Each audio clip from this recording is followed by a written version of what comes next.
Баршаңызға қайырлы күн достар. Бүгін өте керемет фунчоза салатын видео рецептімен бөлісетін боламын. Каналыма тіркеліп, қоңыраушаны басып қойыңыздар. Бізге қажетті заттар осындай: мен піскен ет алдым. Піскен ет және 2 сәбіз және татты бұрыш, осындай фунчоза керек болады.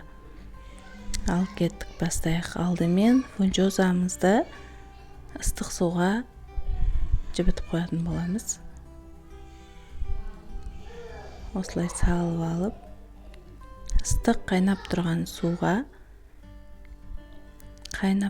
суымызды құйып жібітіп алатын боламыз.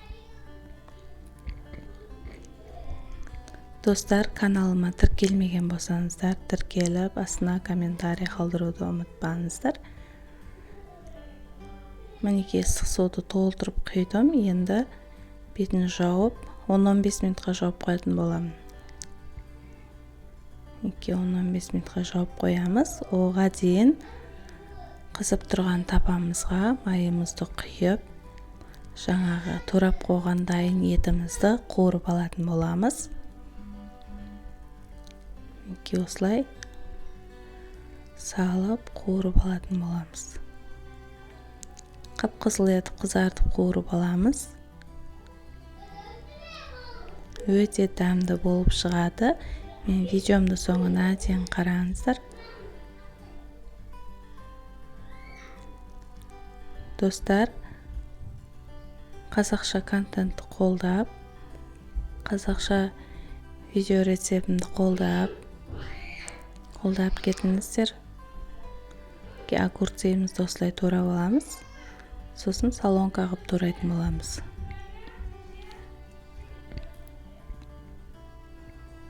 Осылай турап аламыз. Фунчоза салатты қалай жасайды деп барлығы менен сұрайды. Сол үшін видеоға түсіріп жіберемін. Ол содан қарап жасай беретін болады.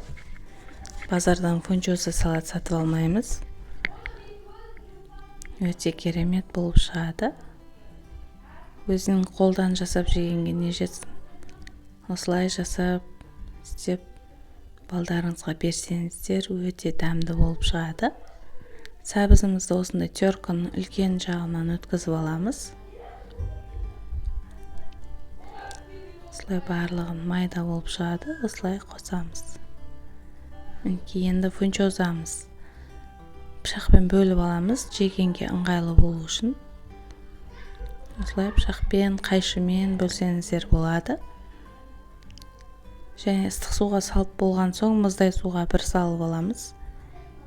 Және етіміз, қуырылған етімізді майымен бәрін қосып, бұрышымызды қосамыз. Қара бұрыш, қызыл бұрыш дәміне қарап қоса бересіздер. Кішкене соя қосамыз. Чеснок, тұз барлығын қосып, жақсылап араластыратын боламыз. Өте дәмді керемет болып шығады. Дәл мен видеомдағыдай жасап берсеңіздер, өте дәмді болып шығады. Ас болды.